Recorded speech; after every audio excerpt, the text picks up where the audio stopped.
Mamayang hapon, itutuloy ng Senate Blue Ribbon Committee ang investigasyon nito kaugnay sa issue sa flood control projects.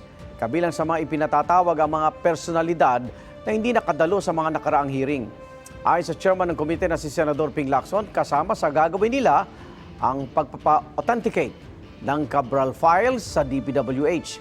Gayun din ang napaulat na pagbawi umano ng testimonya ni na dating DPWH Bulacan engineers Bryce Hernandez at JP Mendoza.